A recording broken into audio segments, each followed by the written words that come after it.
Hear ye, and welcome to the J.D. Rage book release party. Finally.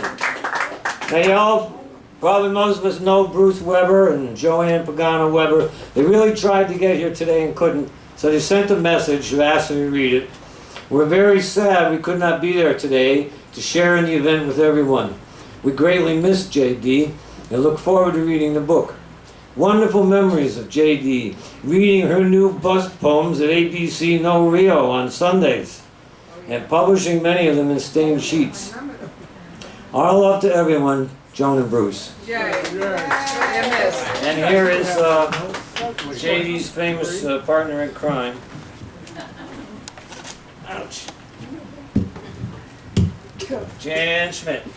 Hello. All right. So this has been a long journey with us trying.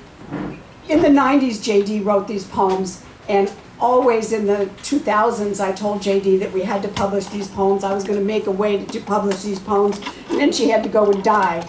So, but she left Peter as the literary executor, and he has done an amazing job of putting together all her materials.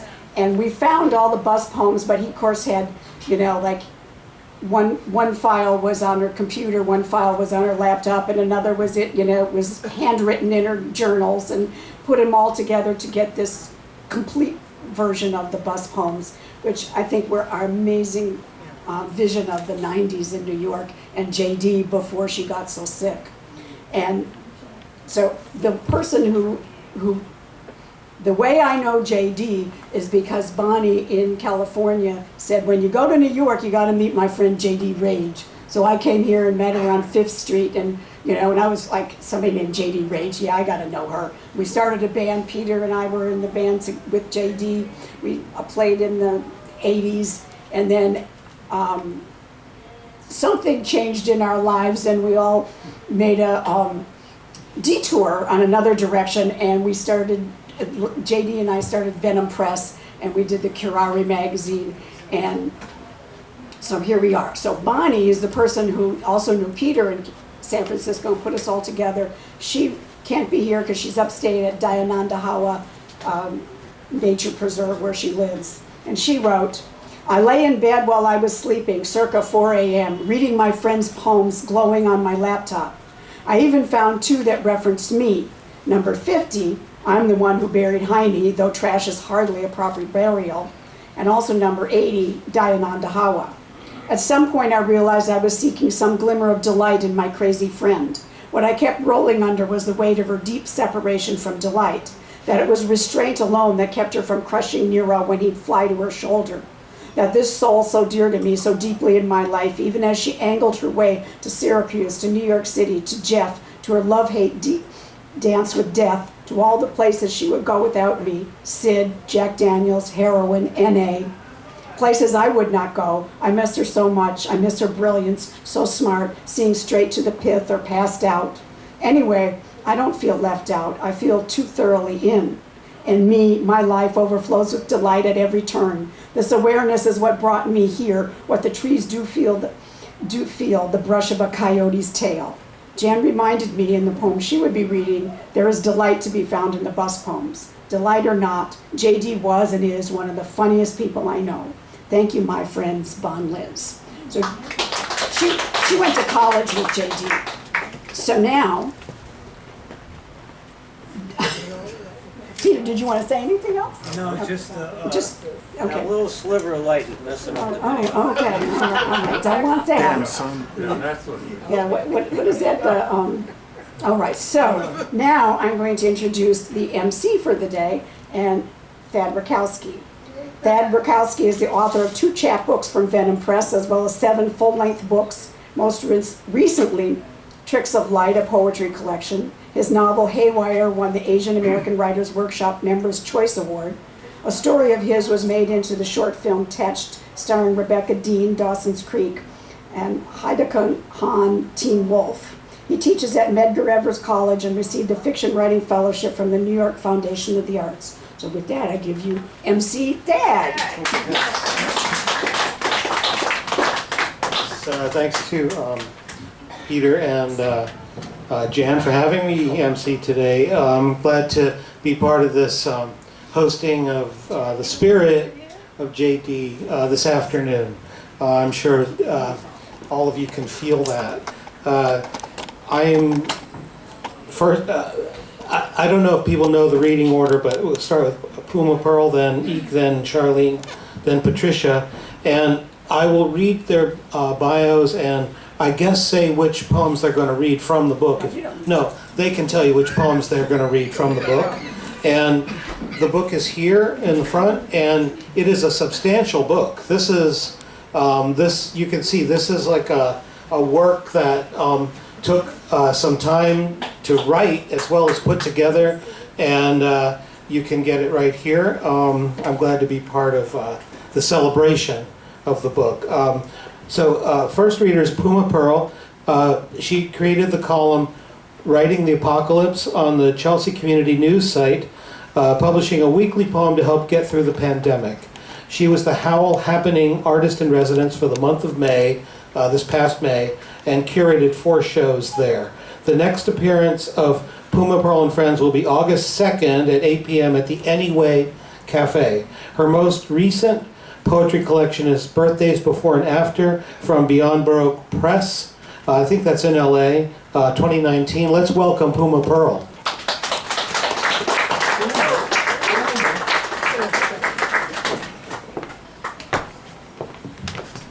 Thank you for inviting me to be part of it. It's very much appreciated. Everybody who's involved, Jan, Peter, thank you, Thad. And a shout out to the heroic Tom Clark, who came in with his broken elbow to give us the sound, and to Florentino downstairs, who didn't know what he was walking into. So, tip the bartender. Okay, I started with one because everything is so good here. It's like reading Bukowski. You could start anywhere. So, devotion number 1. Charles Bukowski is dead.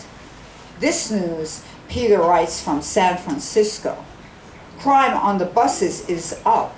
That was on the radio. 17 teenagers beat up one of their own yesterday on a bus. I am on the bus. I have a million enemies that I want to get before they get me. Charles Bukowski beat himself up, so maybe not usually on a bus. If it hadn't been for the booze, he might have been one of those guys who live forever. He went to places where he could get into bar brawls as a prelude to listening to records of the symphony and painting pictures and dreaming of sex pot temperatures and bottles of cold beer. It's not a bad way to go, unless you want to die on a bus like I do. Devotion number 2. Sunday morning movie crews blocked the sidewalk on Houston between A and B. Regular workers trying to get to work are of no concern. One directed type jumped in the air when I slammed by, brushing his back roughly, surprised that anyone would challenge his high position in the middle of the walkway. Good for you, you fuck. Bus pulls in less than a 5-minute wait. Can't look toward the East River. The sun is overruling everything in that direction, turning it into a golden washout. Chinese truckers are worse than movie people. They won't move at all for the bus. We come so close, we nearly shear off the driver's door. One bus window is loose and flaps like a bird wing in the wind. I enjoy the cold, fresh air. It cuts the morning scent of garlic, toothpaste, Listerine, and strong perfume. Number 5, I am finally on the bus. I was wondering if I might die before it arrived. One was pulling away as I approached the stop. I feel so tired. My natural inclination is to fall over, land flat on my face. Someday soon I will do it. I'm so weak from this day and sickness. I can't believe I'm on my feet at all. I feel my eye sockets artificially extended. My eyes, or whatever medium I am seeing through hazily, are somewhere under my cheekbones, high and flat, the only vestige of my distant Creek heritage, other than all the common Native American physical ailments. I'm going to a funeral tomorrow. Very glad it isn't mine. I must plan my burial and write my will, or stop heading so rapidly toward my grave. Thank you.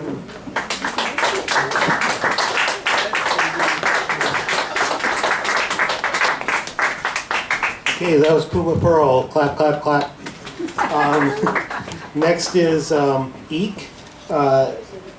I'm not sure if I'm allowed to say your whole name, but he asked me just to introduce him as a friend of JD, but he was also co-host at ABC No Rio Open Reading on Sunday afternoons, which started back in the 80s, and I was there many Sundays. He is also, in his own right, a poet and a writer.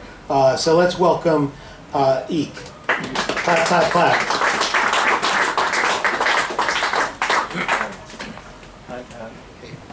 Hi, how you doing? I'm a nervous wreck. I always get really weirded out when I'm in small spaces with a lot of people.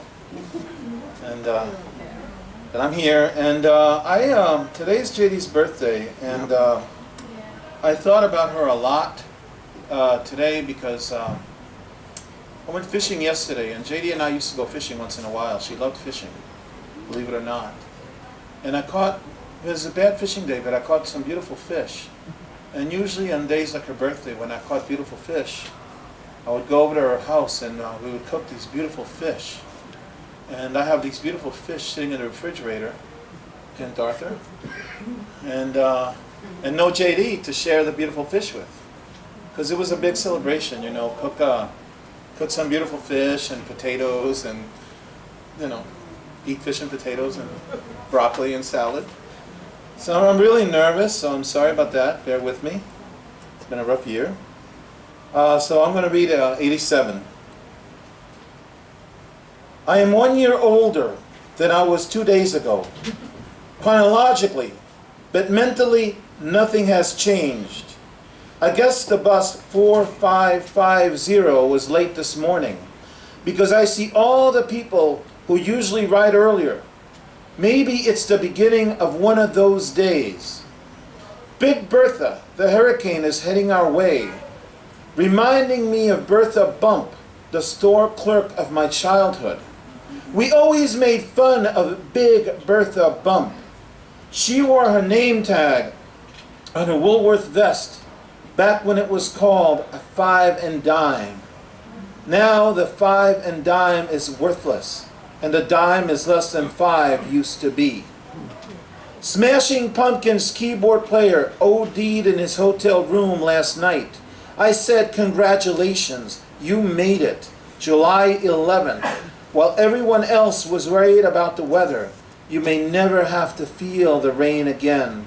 Unless, of course, hell is only repetitious infinity of impending hurricanes, which is more likely than not. I am still here, not wearing too much, more concerned about work than love or death or beauty or why the fans rioted last night at Madison Square Park. And I'll finish with 88. I'm so honored to be reading her poems, by the way. It's like I'm really emotional, so sorry. Red rum is the word on the street. Someone OD'd on red rum, murder brand. I wonder why it's suddenly so potent. Someone died and all the junkies in the tri-state area flocked to the Lower East Side looking for red rum, that little white powder with a big kick in the head that will take you over to the other side with no return ticket. I used to get a brand called Black Sunday. I liked it because it agreed with my Black Sunday soul, in effect forced any day to release his grip around my neck. The bus has already passed the methadone clinic. I didn't check to see if the line had dwindled, if all the imprisoned clients had gone off in search of immortality.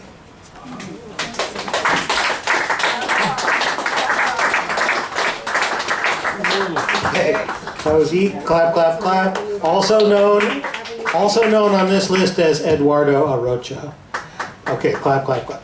Next is Charlene Cambridge, who I didn't recognize, but who claims to know me.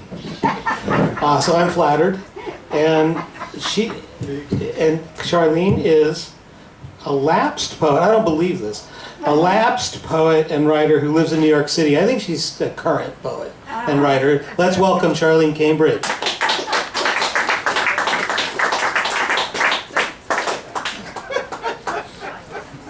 I could respond, but I decided to save channeling my inner JD for the poetry. Come on. No. It's really great to be here. I knew JD in several different of her identities. We worked together. I knew her on the Lower East Side. She saved my life. And we were poets together back in the ABC No Rio days, where, by the way, I contracted pneumonia and decided enough was enough. Because they never freaking heated that place. And happy birthday, JD. She would be so glad to see you. She'd be totally freaked out by you and have to leave probably. But, you know, I'm just really happy to be able to read her poetry. And I'm going to try to do it the way she would like me to do it. Okay, so I'm going to have to move back and forth a little bit. Sorry about the sound. Delancey Street, coming up, announces the driver. And I pant breathlessly after running like hell in my new dress to catch this bus, nearly giving my life in the process. Only one step faster than the heavy dump truck who angrily honked his way around the corner. All those inconsiderate pedestrians who insist on crossing the street on the walk light. It's almost always better to go when don't walk is flashing. In the game of catch the bus, after the snorting, blasting madness of traffic is gone, another absurd facet of New York City's contest of live or die. Once I am safely on this conveyance, a loud-mouthed kid screeched and writhed across the aisle. Only his mother is louder, telling him to stop. All of us sleepers in our private comas have become annoyed. I hope she will get off at the methadone program so both of them can calm down, but she's not drugged out, and they are straight and pure irritation, delighting in their own cacophony. Noise can be a good thing, but not when it's yeah at you, 7:44 a.m. Now, when she prepares to get off at my stop, I'm surprised when I recognize them as Baby Vance and his working mom. The only reason I know the baby's name is from her always yelling at him to wake up when the bus approaches Duane Street. He usually must arouse himself from a deep stupor, but today Vance himself yelled all the way from Houston Street to Federal Plaza, and now I am ready to join his cry. I guess he must be grown up and knows where he's going.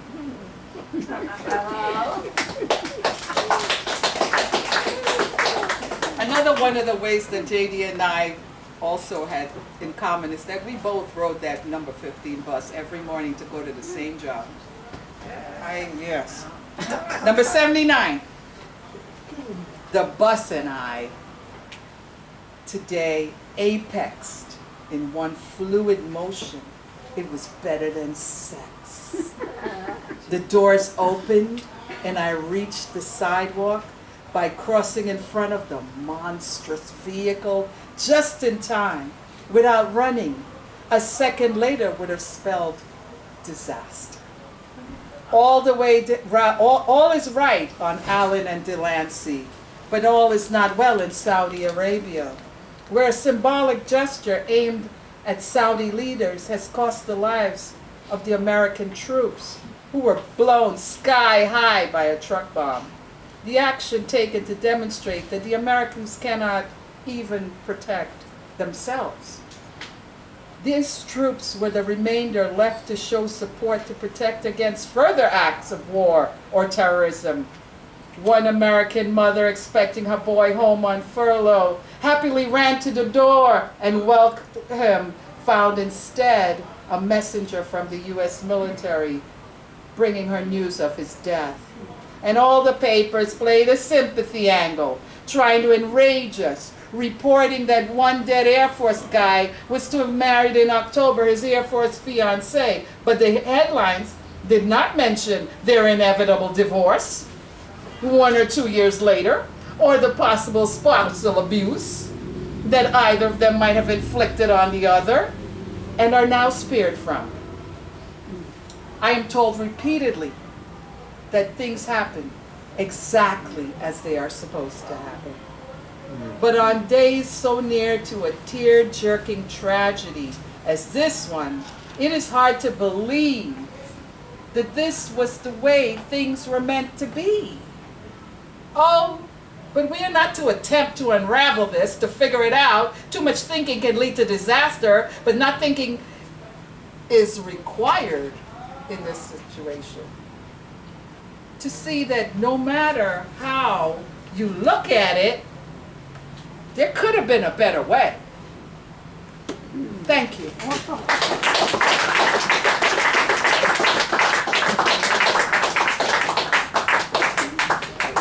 That was Charlene Cambridge channeling J.D. Rage.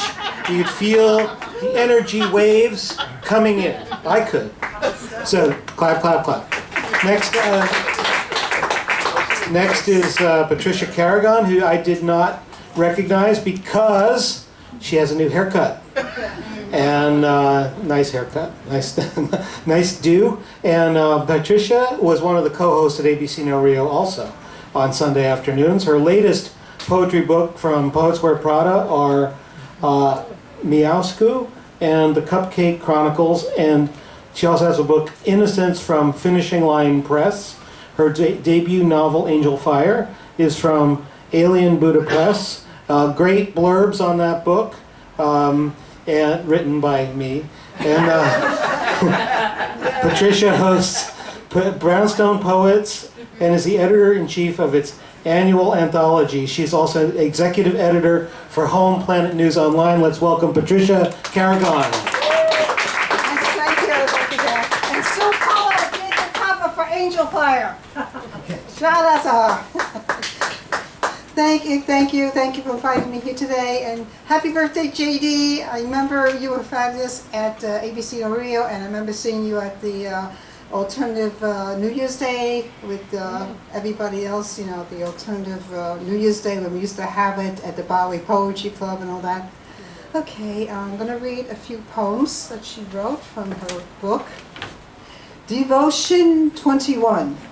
City Hall is smiling at me. Her mouth is wide open, lit by spotlights, raised on eyebrows of 3 draperies lined up in a row over tall banks of windows. She sticks out her tongue, an imaginary red carpet tumbling down granite stairs between toothy columns. In spite of how she mocks me, now I think all the dirty deals, corruption, maybe even plots to kill she has harbored in her gut. In spite of her undesirable history in a rough neighborhood, the golden glow bathed in nature's artistry, heightened by the cold, crisp atmosphere, makes her elegant, makes me wish she was something I could be proud of. Number 26. The man at the bus stop is talking to 2 ladies, telling them how handsome he is, what a good lover he is, or how he wants a rich woman so they can watch TV together and he will tickle her. He is 28, he says, and he has given his 7th wife 9 babies. The 2 women, one with short white hair and a costume necklace, the other in permed blonde and tan raincoat, look like they are listening avidly. Finally, one of them speaks. Why don't you go away now? We heard enough and we just want a little slice of peace and quiet in the morning. He continues with his monologue. A teen girl with huge breasts squeezed into a low-cut blouse approaches, walking to school with a heavy-set girlfriend. The bus dispatcher, who has been looking uptown, waiting for the late bus turns as she passes to check out the back of her sausage-skin bell-bottoms. I shake my head.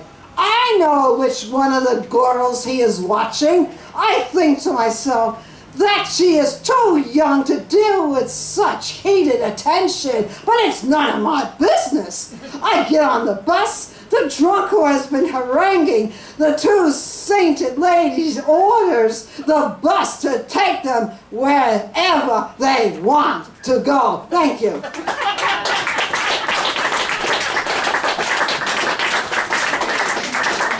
Okay, that was Patricia Carragon. Clap, clap, clap. And next is Chris ICONICIDE, and I am unable to introduce him because he is a man who wrote his own introduction. Let's welcome Chris ICONICIDE.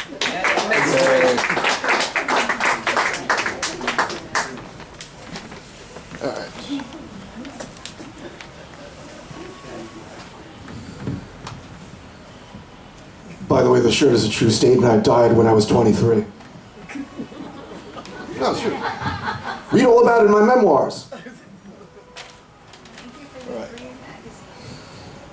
When I first came on the corner of the scene where I encountered J.D. Rage, I was a 17-year-old kid hanging out with people in their mid to late 30s.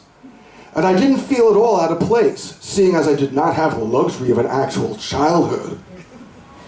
Fast forward 30 plus years later, and unfortunately that means that many of my contemporaries have abandoned the 18 to 64 demographic, and some are no longer with us.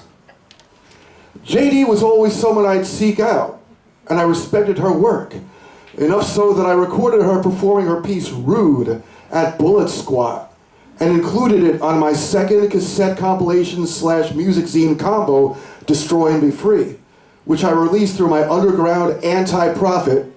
I lost thousands of dollars on it. That's why it's anti-profit, not non-profit. My anti-profit multimedia imprint, Last Minute Productions.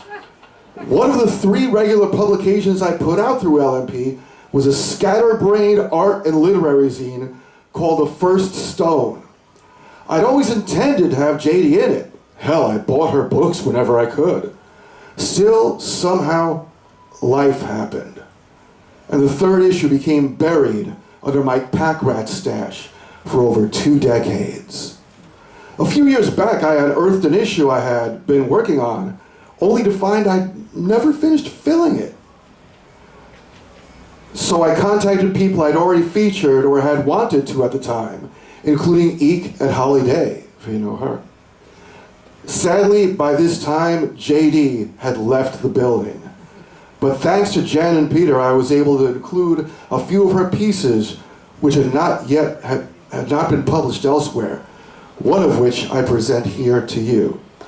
By the way, I do have 50 copies of the 3rd issue of The First Stone available right here today for the unbelievable, economical, down-to-earth bargain bin, low price of absolutely free for nothing.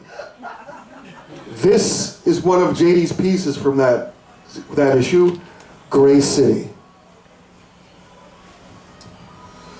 Oh, Gray City, I feel your tomb.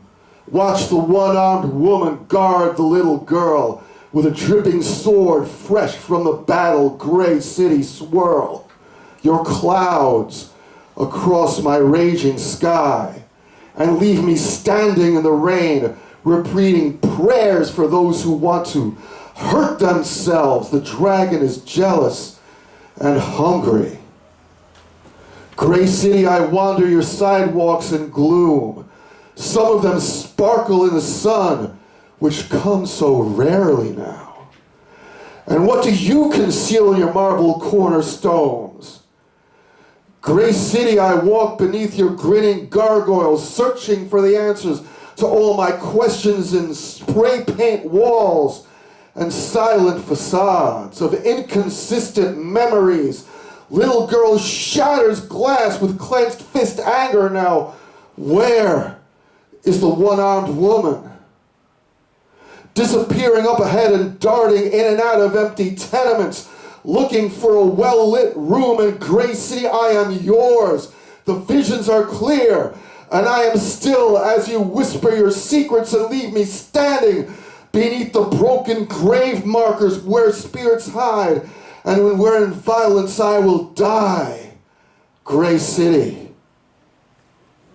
Thank you. By the way, if you're interested in my memoirs, they appear in my latest book, which is out on Amazon and Kindle. It's called Notes from the Exploding Library. Check it out.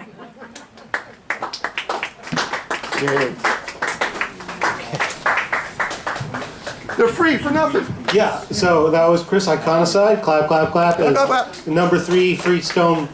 The first stone. First stone free, right there on the And table. JG has some pieces in it if you're worried. Yes, so take him up on that. Yes. Next- I refuse all donations. Okay. Next is David Huberman, and I will just say, I don't know if David knows this, but I spent one New Year's Eve, stroke of midnight, listening to David Huberman read at ABC No Rio. I don't know if he realizes I was there. David Huberman is a Bronx native and lifetime veteran of the New York City underground subculture and counterculture. No one like that here. Right? During the 80s, David performed his vivid, visceral spoken word everywhere in the city. He has toured Europe with the genre-bending jazz punk band WOO, or Woo. His recent short story Vampires of Pattaya Beach appears in the 2016-2018 Selective Story anthology issue of Sensitive Skin. Let's welcome David Huberman. And winner of the Acker Award. And recent winner of the Acker Award this year. Mr. Acker, David Huberman. Oh, can I sit on this table? Looks like no.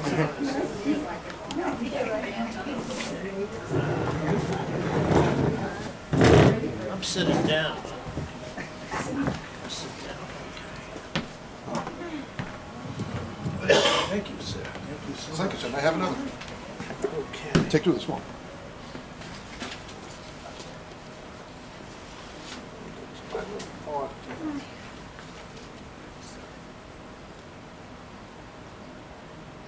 Okay, we'll get to that in a second. I didn't meet JD at a poetry reading. I met JD with Sherry. And JD was in a black leather vest, all dressed in black. And Sherry had blonde hair, and JD had long black hair, and they were all dressed in black. And I just came off a 5-year angel dust run. And I went to this meeting, you know, and JD is the first person that came up to me with Sherry, you know. So they said to me, they said something, I forgot what they said exactly, but I said, I'm a dangerous man! I smoke angel dust! So JD says, you're at the right place. And she says, you're gonna sit here, Sherry's gonna sit here, and I'm gonna sit over here. So I said, I'm gonna be between two black Satanists? So, and I said, who's the speaker, the devil? So she says, well, that's gonna be your higher power, you know. It could work, it could work. So, and then, you know, and then we developed a really good friendship. It was one of the most healthiest friendships I ever had. And Yeah, and it was just a beautiful friendship. And I think about JD quite a lot. Yeah, she's in my A-list.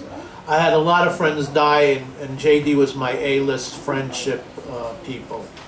And sometimes I speak to the people that die, you know, when I'm having a bad day. I think of these people, and JD is one of them,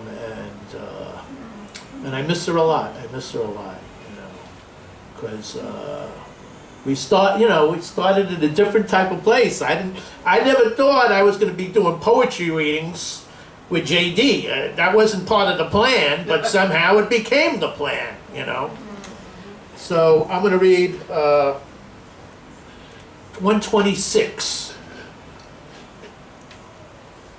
The man at the bus stop was talking to two ladies and telling them how handsome he is and what a good lover he is and how he wants a rich woman so they can watch TV together and he will tickle her. And he is 28, he says, and has given his 7th wife 9 babies. The two women, one with short white hair and a costume necklace, and the other in perm blonde and a tan raincoat, look like they are listening. And finally, one of them speaks. Why don't you go away now? We've heard enough, and we just want a little slice of peace and quiet in the morning. But he continues with his monologue. A teen girl with huge breasts squeezed into a low-cut blouse approaches, walking to school with a heavy-set girlfriend. The bus dispatcher, who has been looking uptown waiting for the late bus, turns as she passes to check out the back of her sausage-skin bell-bottoms. I shake my head. I know which one of the girls he's watching. I think to myself that she is too young to deal with such heated attention, but it's none of my business. I get on the bus. The drunk the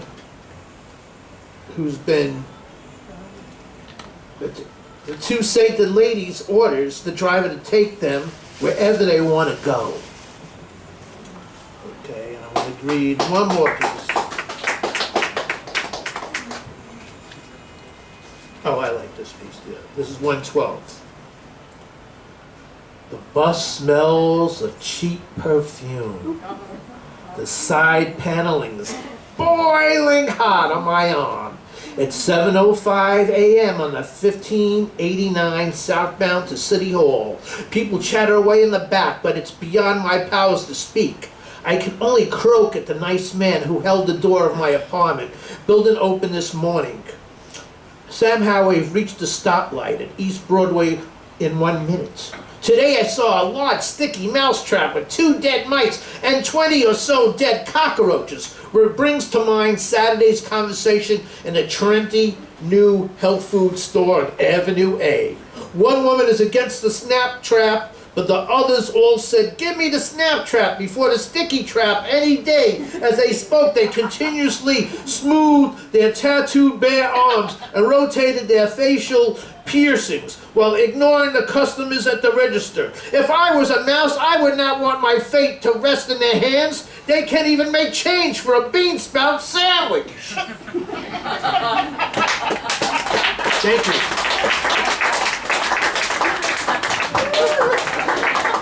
Okay, stop. Was it good? Okay. Okay. That was David Huberman. Clap, clap, clap. And next is Peter Kozlowski. And you know, his name's Kozlowski and my name's Rutkowski, so we gotta be related. We must be related, Peter and I. Peter has been a taxi driver, a delivery man, a poet, and a printer, singer-songwriter, and guitarist. He draws upon his experience to bring a musical perspective to the spoken word. He's been published in Hobo Jungle, South Florida Poetry Journal, and anthologies by Great Weather for Media, and has performed at CBGB's Bowery Poetry Club and Cornelia Street Cafe. And he's one of the people who put together this event today. I know because I received many communications from him for this event. Let's welcome Peter Kozlowski.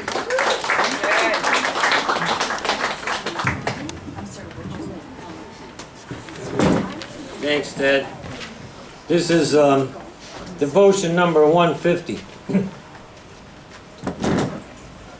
On Veterans Day, it was announced that possibly as high as 80% of disabled veterans are homeless.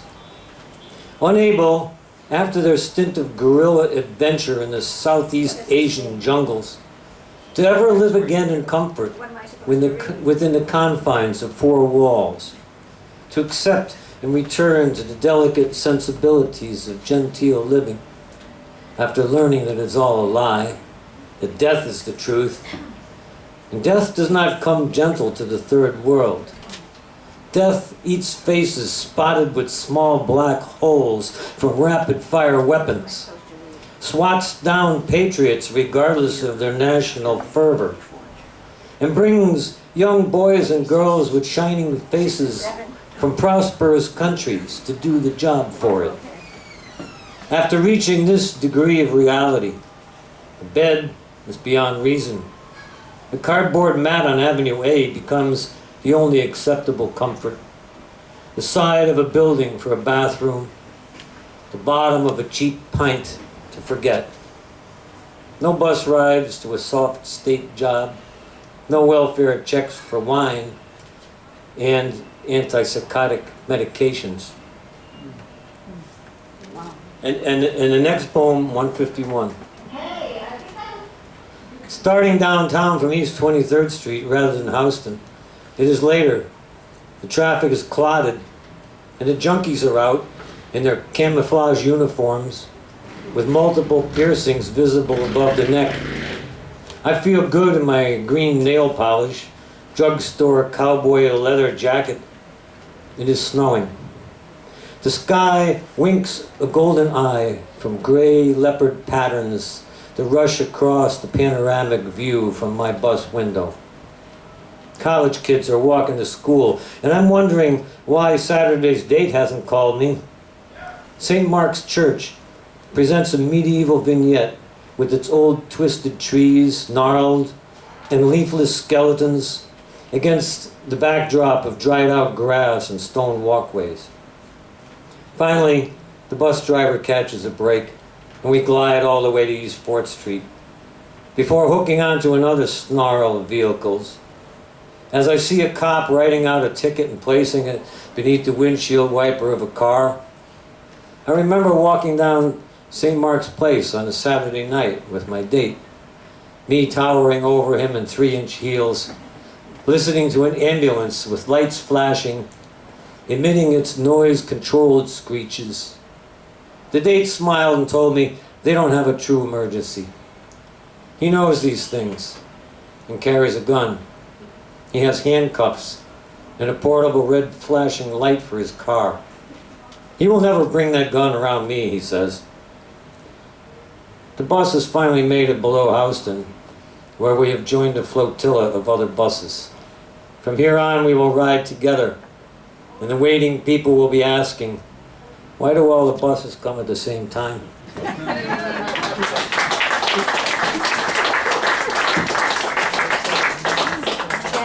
Okay, that was Peter Kozlowski. Clap, clap, clap. May I have a certificate show it up?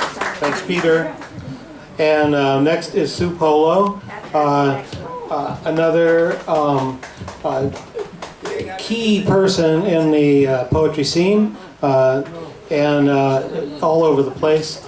Sue is a singer-songwriter playing guitar and dulcimer. She hosted the Saturn Series poetry reading and open mic for 27 years every Monday night. She created sets for 10 years for the alternative New Year's Day poetry extravaganza and works at Kind or Kind, I'm not sure which, as print production designer. Her website is SuePolo.com. Let's welcome Sue Polo.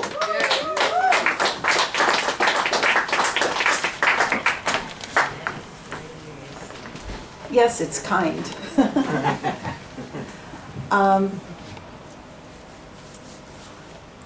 I don't know about any of you guys, but I've been crying through this whole thing. Yeah. I think her spirit is here with us. I'm a little sensitive to that kind of thing. Who is it?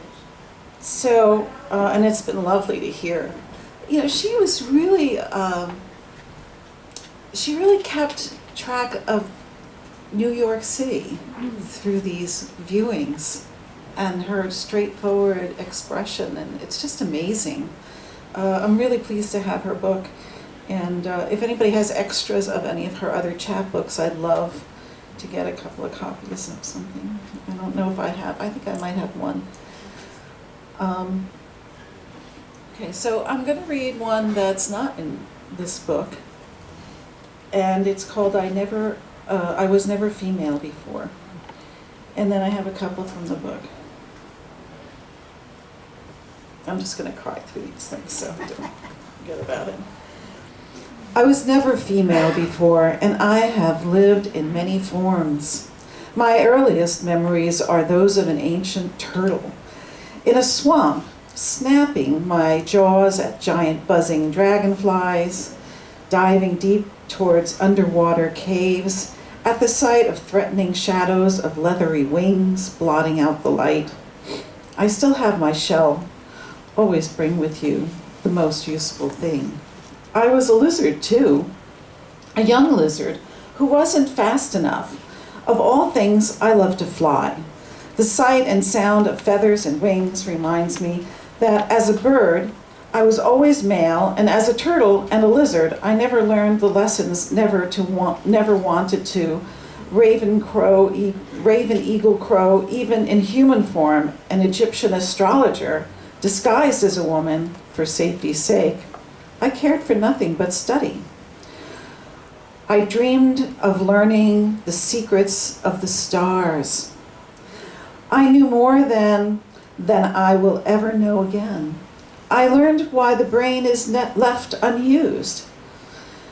In South America, I was half man, half woman, but half of a thing never quite equals the whole. I knew how to speak with spirits. No stronger magic existed than potions concocted in my prehistoric turtle shell. Attracting the essence of both risen and fallen angels, I was dancing around a fire when I first dreamed the smashing orb of sun rushing at the earth in fiery anger, falling from the sky with all the power of a hungry bird of prey. It glowed and spun. Intent on burning, I felt the heat and awoke to embers in the fire, a feather, dead center. My wolf life was a hard one. During the time of eroding wilderness and disappearing forests in the West, Native Americans were taken to exist in squalor on the reservation. I hid by day and watched the invasion, but could never control my genetic urge to worship the silver moon.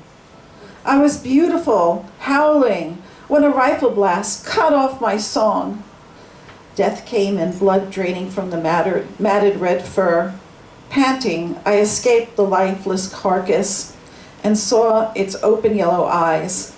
Glad to have died before the hunter came to prod old enemy wolf with the butt of his gun.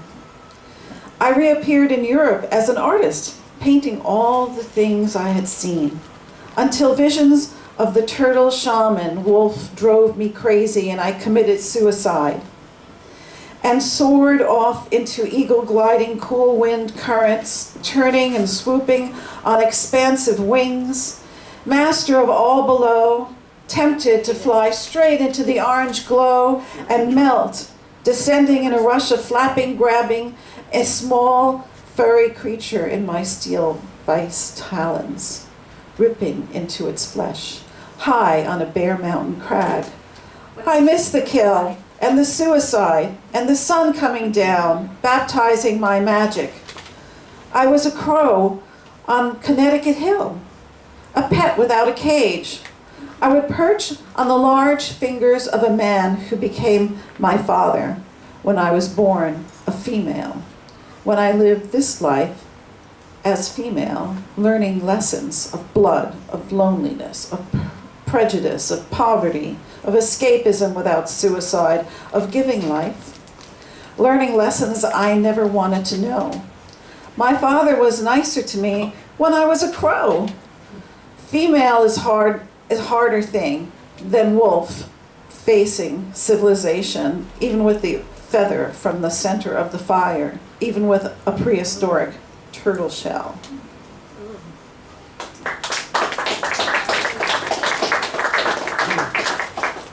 Let me go to, here it is.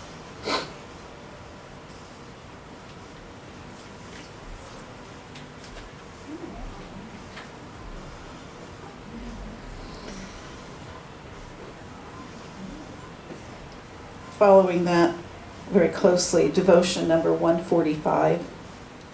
My spirit guide is a wolf, and though he let me pet him Sunday morning and trailed along behind me all day, he is no longer tangible.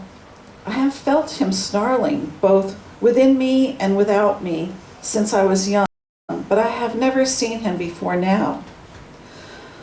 I am of the Wind clan, but an unknown male ancestor has recently been added to the mix. Maybe he was wolf. I don't know. The wind is still today. The wolf is longing to be held tight, like a pet dew. Desecration number 8. Frozen face like a TV dinner, cold to the heart, piercing early gray mother sends a card on the holiday. Although she won't call me when I am in the hospital, she is a frigid fish. A head slap in all her glorious power. She can reduce me to shivering insignificance from 200 miles away or more. Who could reduce her like that? She learned it somewhere, to cut, to slice, to chop, and I have no canvas over which to wreak domination. A strong person is needed, who is like myself, a challenge. There are few who would qualify. I have studied mind control at the feet of a master who would probably grip me well beyond the grave. Number 10. The birds again whirling across the sky. The bus is late. A survey has revealed that only 3 passengers go to City Hall at 7 o'clock in the morning. So they have cut the number of buses to 1. But there is a grand secret made of when it will come. Usually it is pulling out before you have effectively presented yourself at the curb for carting. So wait in the cold under the gulls who seek food and are not rewarded with a banquet. We are all waiting for something, a bus, a meal, a lover, a casket, a scattering of ashes. I stand near the stove and watch the pot to prove the fallacy of the adage, a watched pot never boils. Of course it isn't true, but one must wait, even after the tiny bubbles begin to surface. One must wait, even after the first large ones break through. One must wait until the water arrives at a full rolling boil. Then you can make your tea, or prepare your locale Jell-O, or reduced sugar hot chocolate. You don't know? And only then can one satiate the desire that led to the boiling of water. Desire. The cup of tea is quickly consumed, and the whole procedure will be repeated. It may be better not to watch. I find oblivion to be an excellent substitute for patience.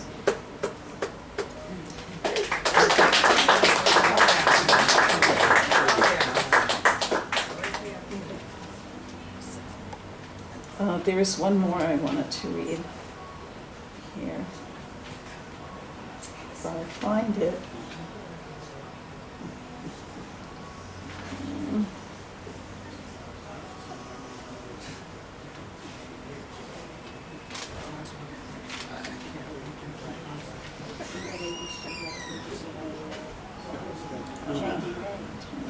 Oh, I know where it is, sorry. Sorry. It's coming. Shots.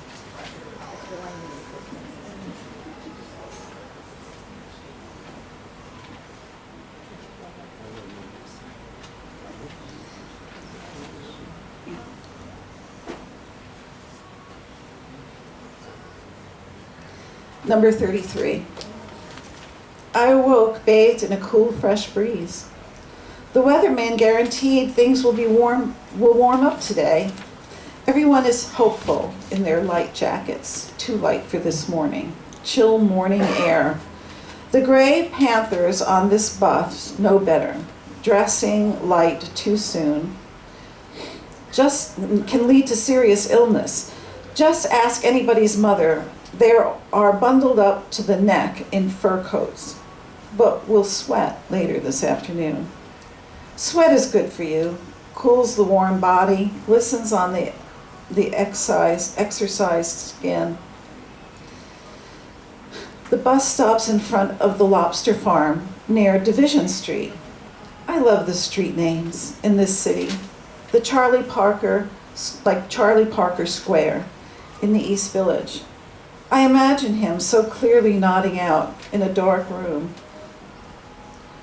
overlooking the street that now bears his name. The movie about him doesn't show the park. It is more concerned with the revelations of Parker's horrible problems, of how he can't live with the idea of a helpless, damaged daughter, or really live with the idea of anything at all. If these defects are some of the criteria, along with having a great talent that never pans out the way it should, then I stand a good chance of someday having a street or alley, maybe, named after me. Thank you, JD.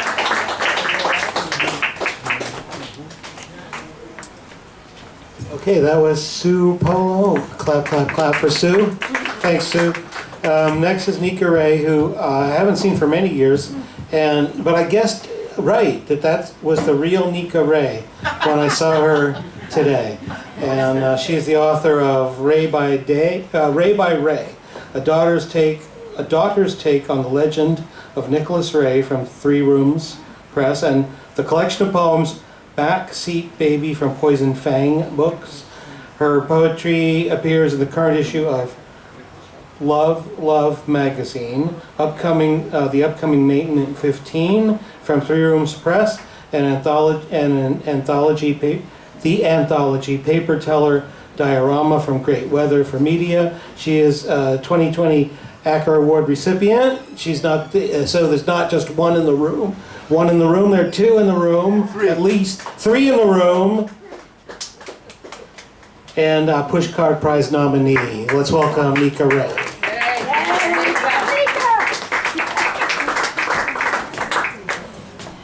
All right, so if David Huberman is Mr. Acker, then I must be Miss Acker. I don't know, 2020. Anyway, it's an honor to be here.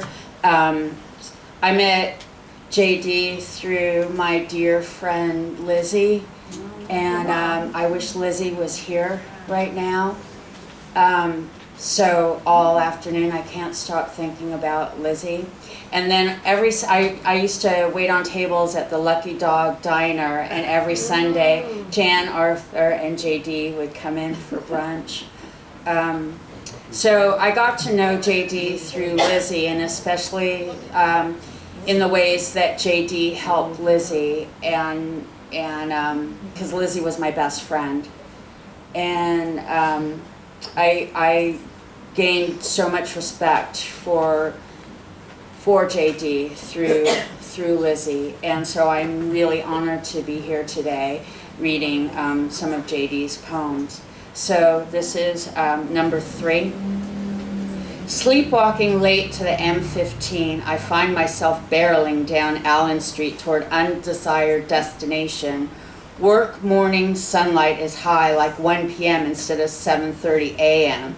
Soon we'll be thrown back into darkness at this hour, But today, I feel a thrill as my body interprets the status of the light and air as being late for work, a reminder of times I came in straight from the after-hours joints, immediately downing 3 cans of orange soda from the Coke machine upon arrival, drinking all 3 at once to cure my alcohol-induced dehydration. Everyone seems happy, wearing new spring clothes they received at Christmas. The last remnant of tight zipper, tight scarf bundle, 2 pairs of socks, boots with salt stains is blowing away in a spring's chill breeze. And 35. A young boy passes me, maybe a teenager, but just barely.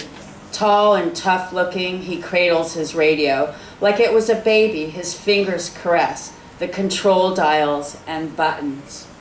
Today traffic will be excellent. The mayor is cracking down. 0 tolerance, he calls it. Bad parkers, signal failures, red light runners will be ticketed. I step over glassine bags on my stoop and see the sidewalk clotted with erotic phone sex advertisements in every bright color.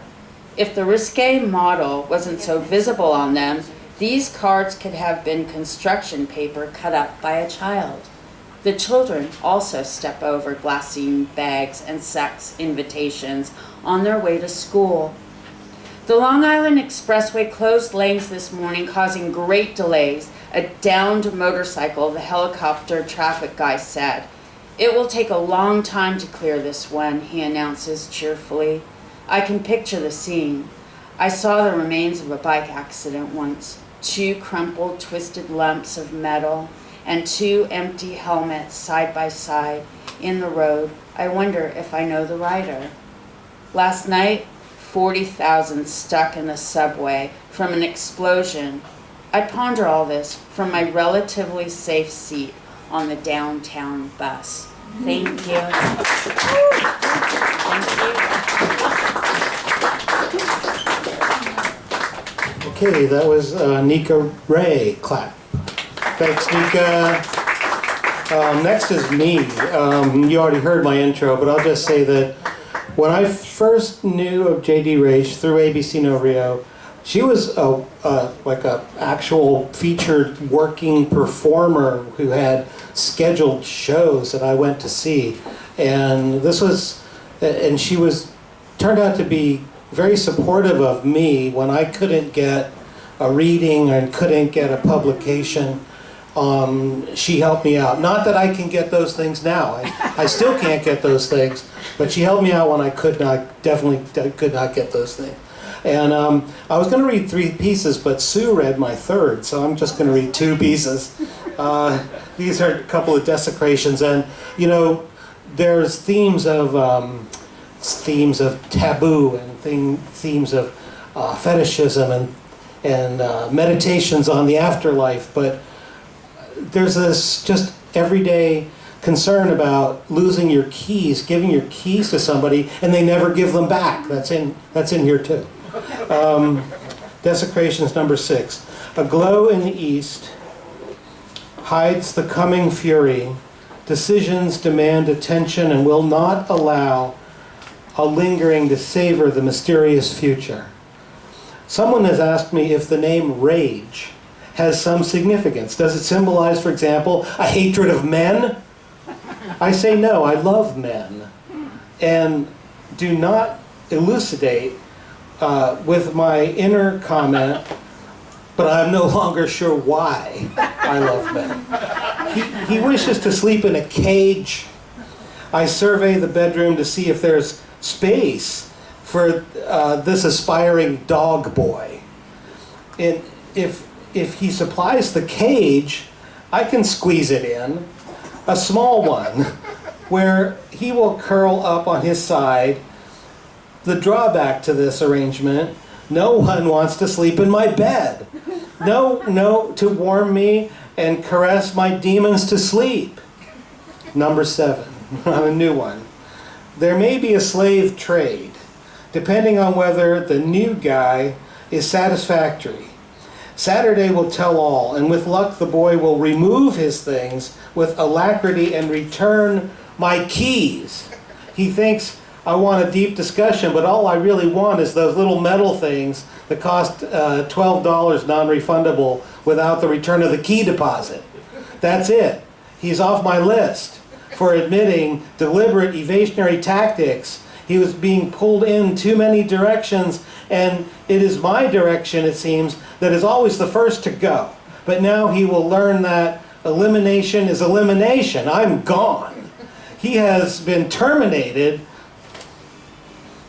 and can fasten his own stockings from now on until he arrives in the hereafter. Thank you, and we have a surprise guest. We have a surprise guest, not on the program, but lucky to have her. She is Sara Litzki, and Sara is a poet and a writer and a teacher from the New School, and to me, she is the mistress of erotica. Let's welcome Sara Litzki.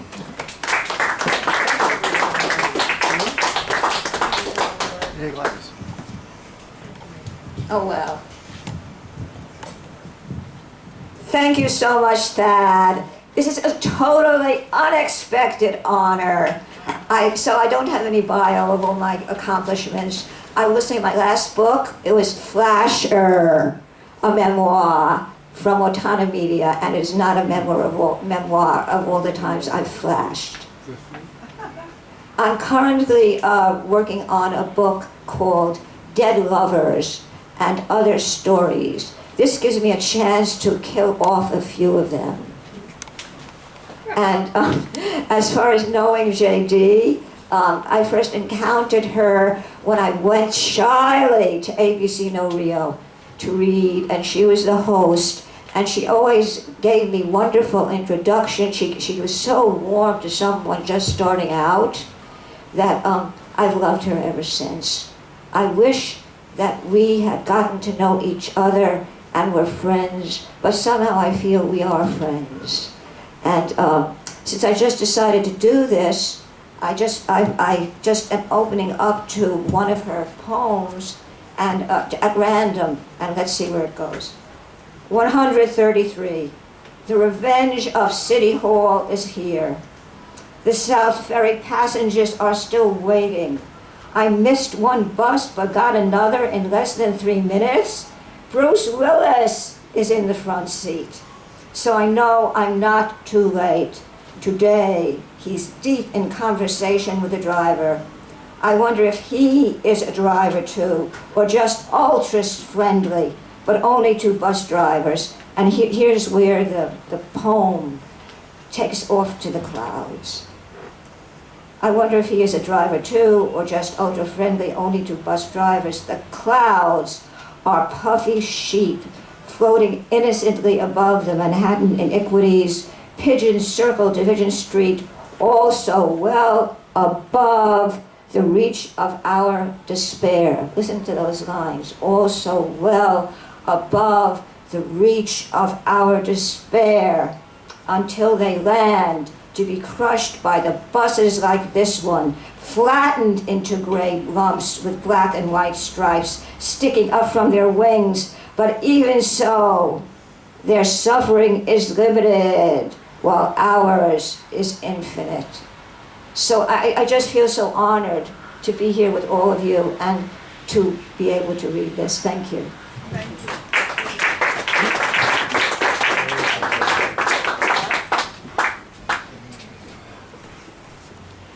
Okay, that was Sara Litzki. Clap, clap, clap. Thank you, Sara.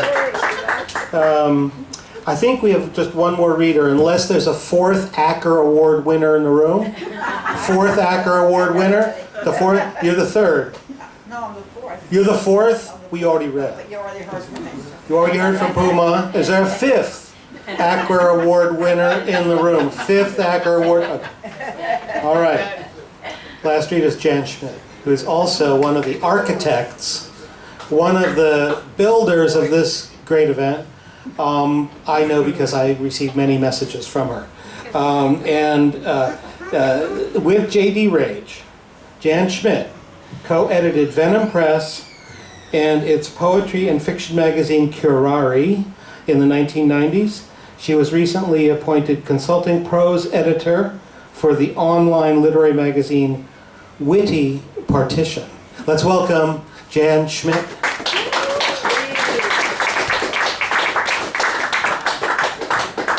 Well, thank you all for coming, for being here for JD's birthday, and you know, this turned out to be a really kind of crazy thing the way it happened, but it happened the way it happened, and it would have was the kind of thing that JD was very akin to.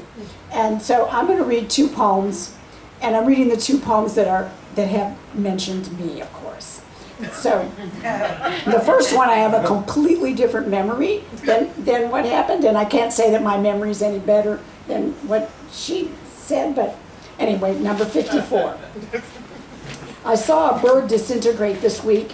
Yesterday I first noticed it already mangled, just a beautiful unsquashed wing with brown and yellow markings, and a small yellow beak protruded from its tiny wreck. As we rolled over our hand truck over the wingtip on our way home to Clinton Street. I said to Jan, "You just ran over a baby bird." She groaned. "Did you have to tell me?" Her small remark brought an avalanche of guilt descending as I remembered those who told me things I didn't need to know. Like my boyfriend Robert, who once looked at some photographs and chirped at me, "Boy, you look really fat in these." Or other times when he would advise, "That poem needs a lot of editing," or "It was better the other way." This critique came mostly after I had read the poem in question to wild applause at the same reading, where his own poem had settled down into well-deserved leaden obscurity without comment from me. Like when I left my second husband and my mother wrote how cruel I was and how it was good I didn't have a child because I would probably decide to get rid of it too, and how I cried for Theo then and the other 2 whose arrivals in this world have been indefinitely delayed. My baby boy, who if now alive will be a man, a disintegrating memory. His adult appearance unknown to me, not even a brown and yellow wing to capture him. I saw the bird's remains again today, and if I hadn't noticed yesterday, I would not have been able to tell what that lumpy brown spot on the sidewalk was. And this last poem for our event today is a thing that had to do with JD's. She says my best friend, and I'm like, oh, is that me? And then it says 9 years clean and sober, and I'm like, so I figured all the dates, and I was like, oh yeah, that is me. So just want you to know, best friend. May not be an Acker Award, but it's kind of the JD Rage Award.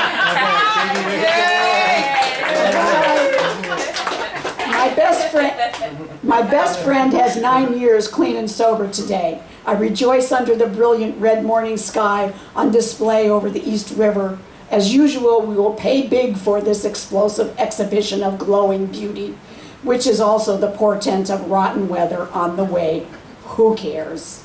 The elements can attack me all they want. I am awakening after a 12-year hibernation, and I have decided to feel, and so I want to feel everything, to take all life can spew upon me and hope for more. There is a joy in breathing and dodging death, but with abandon, not solemnity, to play the game, not to watch it. That reminds me, I must pick up a new copy of Willie Mosconi's book on mastering pocket billiards, because I really want to know how it feels to win. JD Rage. Thank you all for coming. This has been a wonderful event. And thank you.